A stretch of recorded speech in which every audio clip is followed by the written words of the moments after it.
Here we are, everyone. We're back with another parenting tip video. Today we're talking about disrespectful kids. No doubt you've had dramas with your kids. It's the tantrums, it's the call outs, it's the fighting, the biting, all of that kind of stuff, right?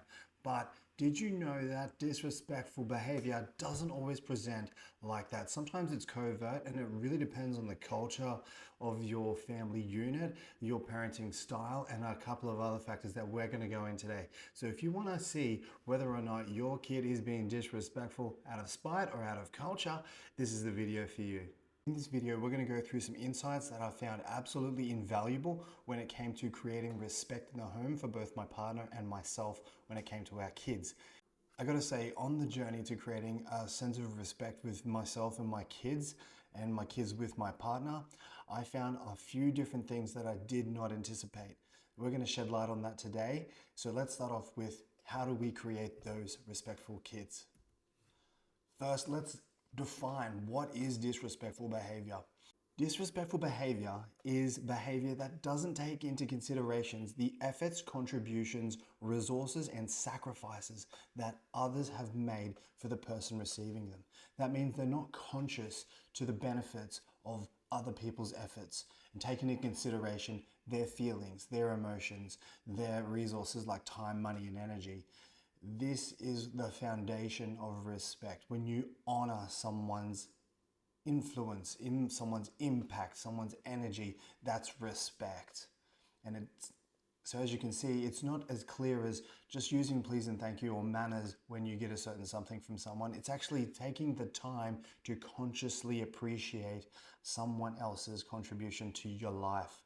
And of course, when you're a child, it's very difficult to do that because it's not something that's necessarily intrinsic to a child. And as they go through the different stages of brain development, they're going to be thinking about themselves. They're not going to be thinking about others. It's me, me, me. And that's very, very normal. So it's our job, it's my job as a parent to teach the kids how to be empathetic to someone else's resources, to someone else's efforts and energy, things of that nature. But once you tell them what is what when it comes to respect, and they deliberately choose to do something outside of that scenario, then you know it's purposeful in the disrespect. But it could also be an oversight. It's not necessary that it's always purposeful disrespect. It's just they're used to doing things in a certain way. They need to be reminded. So that's why we're here. We're going to learn how to keep reminding our kids without going insane in the process. Wouldn't that be a dream? We're going to look at cultural influences when it comes to respect, because different cultures, and I'm not talking about race and gender and things like this, I'm talking about the culture, the way that people operate in a unit. So you've got different families, they all have different ways of operating, whether it be through breakfast time, through getting ready for school, the way that they do school in different countries, the way that they sit at the table and eat dinner, these kinds of things. Is it a culture where you're allowed to be loud and boisterous, or would that be considered obnoxious? So culture has a huge part to play when it comes to this, and understanding your own culture and understanding how you reinforce the having of respect, or whether you reinforce that there's a free-for-all and you can kind of behave how you like. Parenting styles are also in the mix here, because there are different types of parenting styles, and they come down to the type of personality an individual parent's got. The way that they believe that things need to be done on an intrinsic level, which means it just kind of happens. It's not something they necessarily designed, it's something that just comes naturally. Those have an influence and an effect over the behaviors of the child. Each individual parenting style has its pros and cons, and it's up to us to decide which pros and cons that we want to encompass in our parenting, in our personal parenting style, so that we can get the benefits of having autonomy, so the kids take care of themselves in different ways, allowing us to take care of ourselves in another way, or whether we have to sit there and handhold and make sure that they follow a certain syntax in order to get the right result. So autonomy is great, and also handholding can be great too. You want a little mix of both by the looks of it, because you don't want to be constantly hand-holding, and you don't want to be constantly letting them go roaming free and then making all these mistakes that could have been prevented. We're going to learn how to set standards. Standards are the metric by which you measure whether or not the behavior was respectful or not. And when you set those standards, you make it clear that the child understands, and they can tell you this, especially if they're above a certain age, and each kid is different. They can talk to you as they do. They can understand what you want. They can understand what they want, and they can combine the two so that they have an understanding of what's expected of them. They have an understanding of what will happen if they choose this pathway or that pathway. If they choose to continually be disruptive, then there's going to be one consequence. Or if they have the ability to communicate effectively, there's going to be that consequence. An example of this could be when they want something. They might want a drink, they might want some chocolate, they might want some food, or go on a play date. There's a standard that you're going to set where if they follow the procedure that you're going to outline, the likelihood of them getting that benefit or that reward is much higher. And of course, there are lots of different ways where they could do it their own way. They could be demanding, they could be interrupting while you're having a conversation with someone else and demanding that you give them what they want. And that, of course, is below the standard that you've set, and henceforth they can't get the reward. So it's not necessarily about do it this way or not. However, you're trying to get them to set a standard where they take into consideration someone else's efforts, energies, resources, and the influence that they have over their life. And you're trying to get them to do that so that you can build some autonomy, that they can start to take care of their own daily routines, but also in the future, they're going to have relationships. They're going to have peer groups. They're going to have intimate relationships. They're going to have friendships. They're going to have professional relationships. And we want them to understand the different dynamic and what's expected within these environments so that you don't have to handhold them every 5 minutes when they've had a meltdown at work or at school, that they build emotional resilience. And we're going to go into that as well. We're going to enforce respect. I'm going to show you how to do this. So if you're a bit more permissive, and you don't know how to tell your child no because you're scared that they won't like you, or they're scared that they'll blow up and sort of you get bowled over because you're easy to walk over, I'm going to show you how to enforce respect without necessarily feeling that shame, guilt, or that pressure by having to tell them no or enforce a set of standards that you've advised. Culture. Now, up until this point, if you've got kids, you've already set a culture. You might have done it autonomously. You didn't really think about it. You just lived life. And there's a set of behaviors, there's a set of patterns that you've just created just by being yourself. And most likely you learned them in your younger years. You learned them from your parents. So they told you how to tie your shoes in a certain way. And there's multiple ways to tie your shoes. There's how to eat breakfast. And there's multiple different types of breakfasts you could be eating. There's how to do certain exercises, and there's so many different ways to do that same type of exercise. Well, which one of them is right? Well, it's likely they're all kind of right, and they all have their pros and they all have their cons. So it's about looking at which culture you want to embed versus the one that you've got. Taking the benefits of the things that you currently have and looking for some future benefits. So if you've got a culture where there's a certain amount of disrespect and there's too much leeway being given, yes, we need to reform the culture. And that doesn't mean that what you are and who you are is wrong or bad. It just means that you've got an unconscious culture and there's friction within that culture, i.e. the disrespectful behavior. And you want to circumvent that by changing trajectories, moving into a different space where the culture has the respect that you want. It also has the freedoms that you'd like to have within your culture. And you're getting the benefits of both. So you're getting the freedoms and you're getting the respect at the same time. And that will give you a sense of confidence. And that's a missing link in today's parenting journey because we have lost the ability to communicate with ourselves because we're entrenched in our phones, we're entrenched in our medias, we're entrenched with a highly distracted way of living, which in itself is a form of culture. So we're going to circumvent that by going back to basic. We're going to go back to a conscious way of thinking, which is to question whether or not what we're doing is actually working. And then we're going to take the things that do work and we'll keep them. We're going to take the things that don't work and we're going to discard them. And we're going to think about what could be a better culture. So if you want respect from your child, if you want attention from your child, you might also have to give respect, give attention, validation. Often children are acting out because they seek the connection and they can't get it. A lot of parents, a lot of caregivers are preoccupied. Is it a movie? Is it a TikTok? Is it is it a newspaper?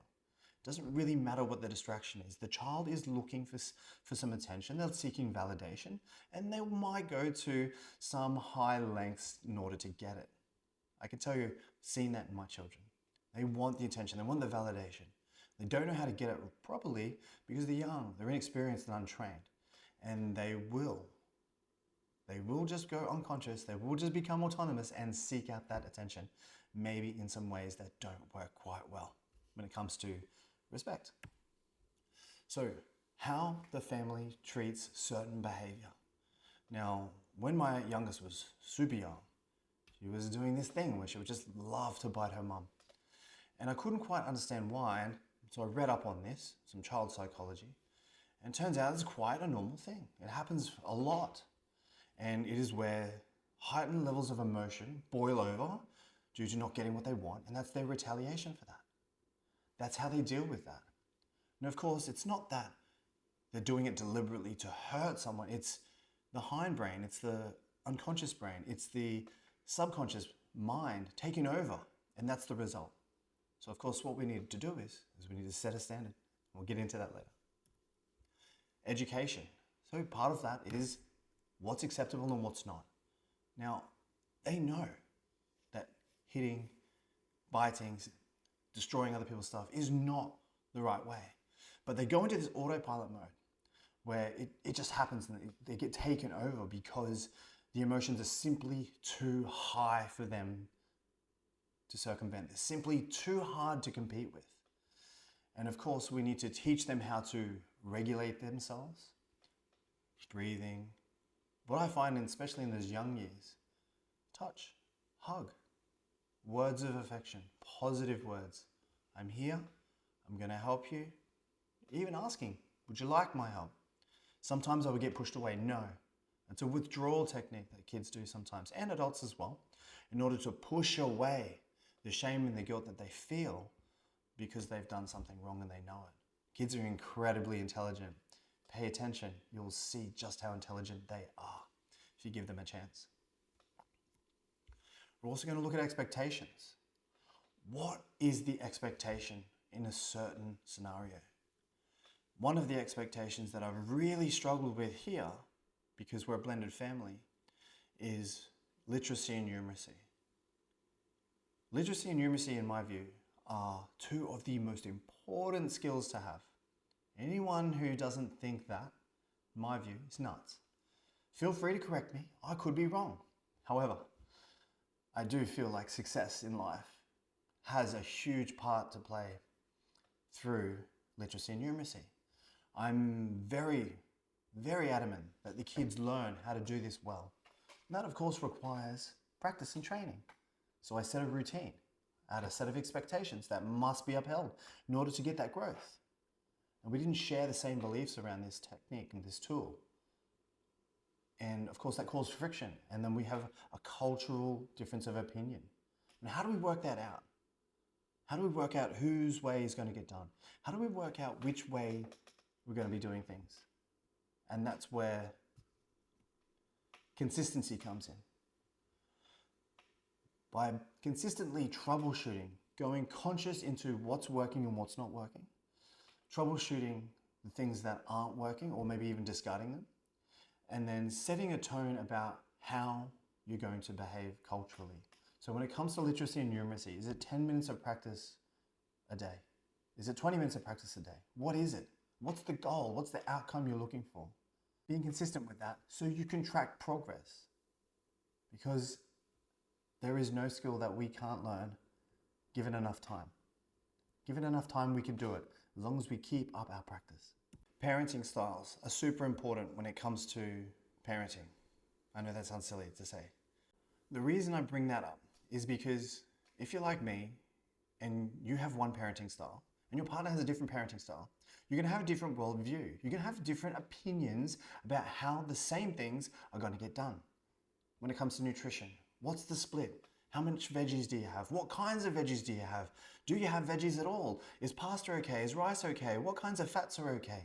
These kinds of things become contentious topics that when you do not know your certain personality traits, your certain parenting styles, cause conflict. So let's shed a bit of light on parenting styles.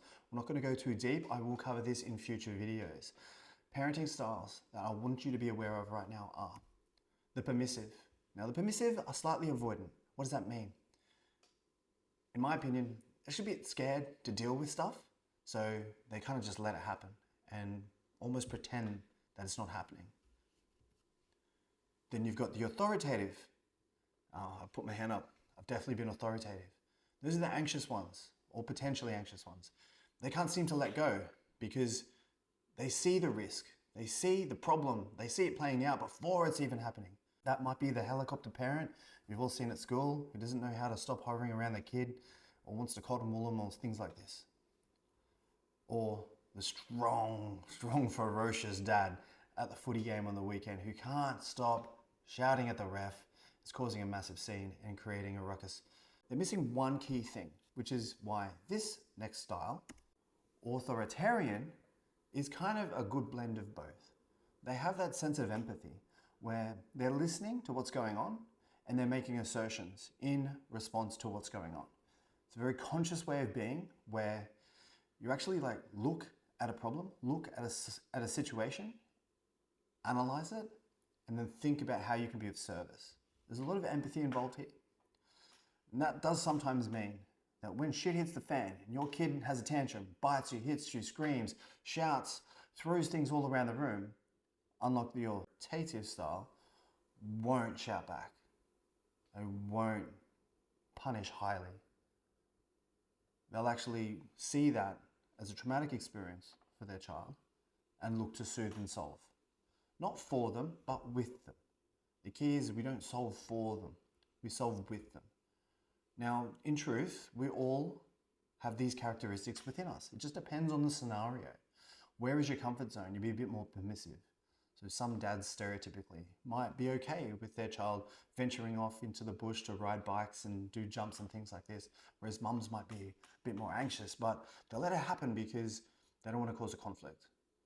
And in my upbringing too, when we made a mistake, we weren't told absolutely forthright and punished as well. And I find merit in all of these different styles. It's about tapering it and texturing it to your culture. Now here's where things get really, really interesting. If you're not a standards kind of person and you like to free flow it, you might struggle with this, but I'd encourage you to really immerse, because this is where you start to get some peace of mind, where you start to feel better about being a parent who's struggling with disrespectful kids. You start to feel this sense of, wow, I can actually be a strong-minded, great parent without having to blow a gasket to get my way. I can actually set a structure that gives my kids hope, not just me hope, but gives my kids hope to be functional human beings in the future. The first thing you're going to do is you're going to sit down by yourself and you're going to set yourself a goal or an outcome. I have different goals and outcomes because there are different things that I want for my kids, and there are different standards that need to be set, different measures that need to be set in order to get there, different pathways. So let's go back with that literacy and numeracy. My goal for my kids is to be able to read and write for their age bracket. And if I can push them up a bracket, excellent. But that's not my goal. My goal is for them to be proficient for reading and writing for the age that they're at. And the reason for that is reading and writing is a very logical process.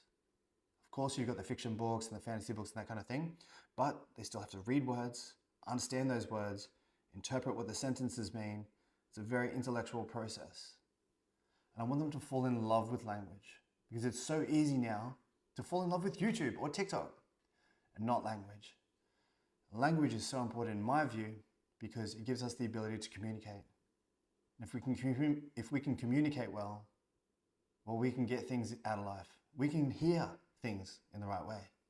We can learn things and we can project and we can communicate to other people so that we can move forward in life. A job interview, taking the driver's test, asking your future partner to be your husband or wife, good communication. So reading, writing, literacy and numeracy, a great understanding of words and how to use them. That's where I'm at. So how do we do this? Well, initially there's going to be a little bit of conflict because inside you're thinking, well, I've got these goals, but I don't really know how to do it. You start racking your brain, you start trying to figure out, how do we do this? The beauty of today's society is we have the internet. We have AI, we have scientific research, and we can look into this. What has worked for other people? Can I emulate someone else who's done this before? Now, the beauty of school is we've done it. We've been through it. We understand to a pretty good degree what it's going to take in order to be proficient in reading and writing. Furthermore, you could also look into some research. What are the standards for each year level as they get older till they finish school that they should be reading and writing at? Is it just knowing the alphabet? Is it being able to recite the alphabet forwards and backwards? Is it writing words? Is it understanding punctuation and grammar? And these sets of standards are all available on the internet, so go ahead, check it out. So you're going to go through that conflict of what to do. And then you're going to figure out, hey, I have a North Star here. And this is what we're going to aim for. So then you want to create a system. And here I've called it a plan. So you want to create a system of things that you want to learn. Now, around that starting of school age, they start with the alphabet. They start with the alphabet song. And it's so easy to learn. Okay, so we practice that. How many times per day do you want to practice that? 2, 3, 4? You figure it out. But then when they master that, what's the next step? And the next step, and the next step. You get the picture. Once you've got your plan, you're still uncertain as to whether or not it's going to work. So we have to run the test.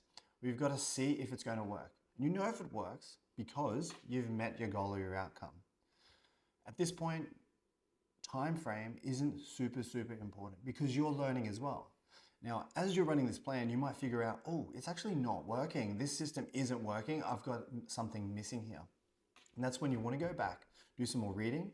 Heck, email me, ask me questions directly. Go, oi, I've got this problem with my literacy and numeracy. I'm just going to continue with that example. It could be anything. My kid doesn't want to sit down to do literacy and numeracy. And then I will tell you, you've got a relationship problem.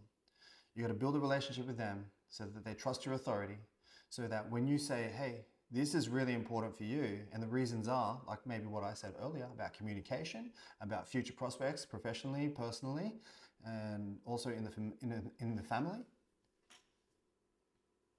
then they might start to buy in. But if they don't buy into you, it's going to be very difficult to convince them to buy into whatever it is you're talking about. Anyway, I digress. So you run the plan, it's working, you got there, beautiful. And that's where the assessment comes in. So you assess your progress, your plan. You can assess it every day, a little bit, just by yourself. You can assess it at the end of the week, at the end of the month. And then if it's working, you will feel that confidence. If it's not working, you're going to be conflicted, you're going to be confronted, and you're not going to know what to do. The thing is you've got to get back to research. You've got to get back to your research and think, what am I missing? What techniques am I missing here that help me teach these kids that particular type of skill and get them off to that goal? And of course, you attain your goal, and then you set a new goal, and then you run the process again. Enforcing respect. Now, I don't know if this is a gender thing, but I have this idea in my head that mums seem to get walked all over. Is it the nice guy principle, the nice girl principle at play? Or is it just biologically that they're more easygoing than guys? I don't know. Is it that men are more authoritative or more authoritarian by nature and that's why they get listened to more? What is it? I don't know. We're going to find out. But either way, I am going to teach you guys, whether you're a man or a woman, how to enforce respect without having to go full tilt. And at times you may need to. I'll leave that up to you. That's not my business. That's not my choice. But I'm going to show you how to set standards so that you can enforce the respect each and every time, whether it ends up in a meltdown and it brings you right back to square one and you're going to start again. But either way, you're going to get the respect you want. Words. Choice of words. What do you say? What do you currently say? Do you gaslight? Do you bait them? Do you push them? Do you listen? And it's that authoritative way that I love. I've loved learning about that because I come from an authoritarian background and I've been authoritarian. And it doesn't really feel great. It feels pretty shit. Yes, I get my way. Yes, I get the thing done that we need to do. But there's a disconnect in the relationship between me and child. And I don't want that. So I put myself into the training ground of learning how to use high, powerful, quality words that kids can understand to build that relationship. Not solve the individual problem of the moment, but to build the relationship. When I do that, it actually says, I care about you, son. I care about you, daughter. And they go, that feels great. Okay, I'm going to do what you say. And it's brilliant. That's how you influence these kids. Your actions. Your actions play a huge part too. If you're telling your kids to go do hard work, or if you're telling your kids to be tidy, and you're not doing hard work in view of them, if you're not being tidy in view of them, then they're going to latch onto that. And they're going to be like, well, mum and dad aren't tidy. They're not working hard. Why the hell do I have to? And the principle of leading by example comes right into play here. Consistency. Consistency reinforces the pattern behavior you're trying to create. So if they're going through a tough time and all they do is lash out, you lash out back consistently, what do you think they're going to do? They're going to continue to lash out at you. So what do we need to change here? Okay, we need to listen. We need to hear the words, as crazy as they be, whatever it is that they're talking about. Once they get it out, they've been heard one time. Then the next time, and they've been heard 2 times. And then it happens again, and they've been heard 3 times. What do you think they're going to start to believe as you be consistent with this listening part of the process? They're going to start to think, oh, I am worthy of being heard. I am worthy of being listened to. They want to listen to me. I don't need to shout anymore.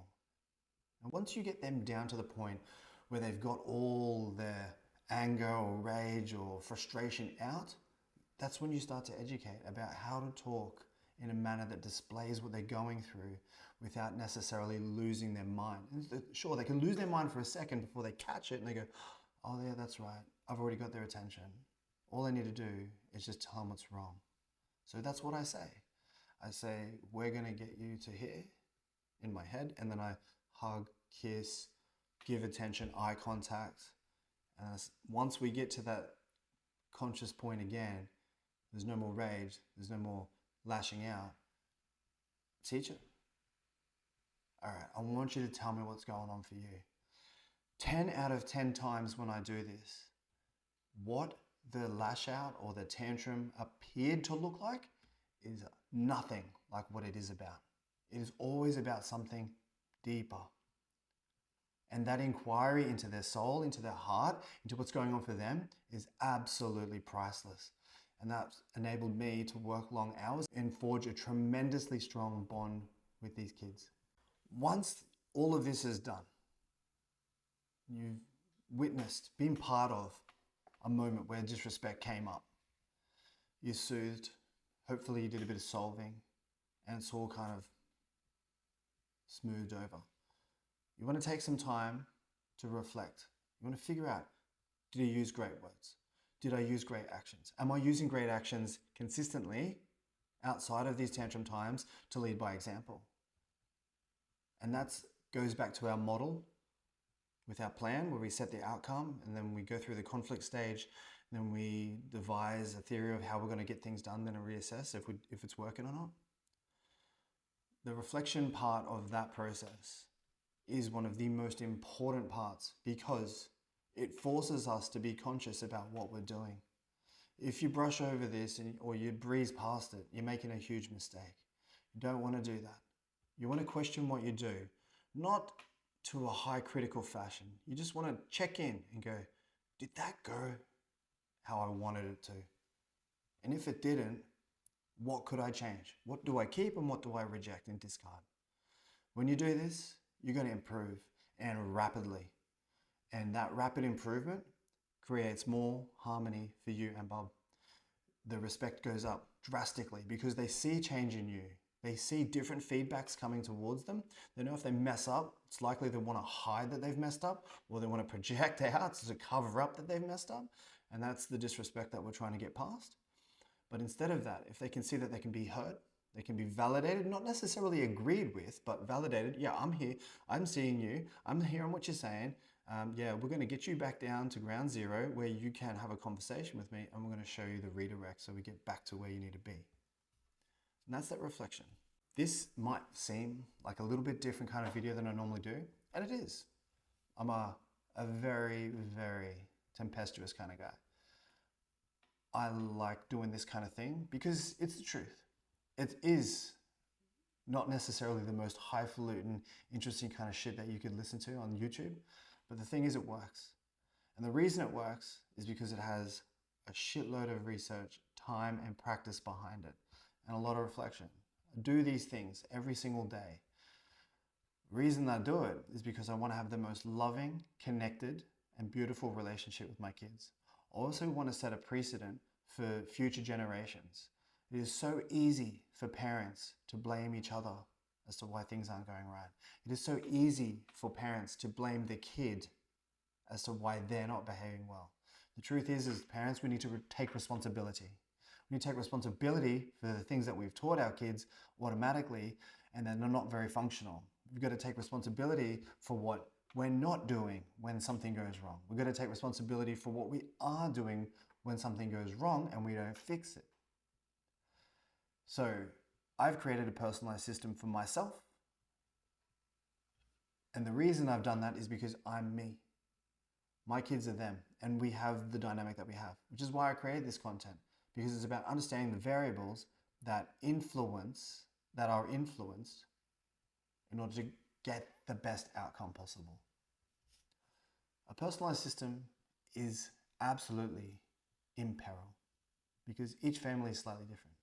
Each individual within the family has a different set of needs, a different set of wants and desires, and they've got different outcomes that they want. They've also got different skills and capabilities within those areas. Some people are better at sports. Some people are better at reading and writing. Some people are better at being creative.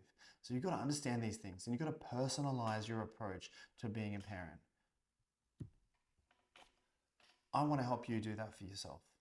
Book yourself a discovery call. It's completely free. Just send me an email. hello@hamishyoung.com.au. Just write discovery booking and we'll make a time. We'll have a chat. You get a free 30 minutes.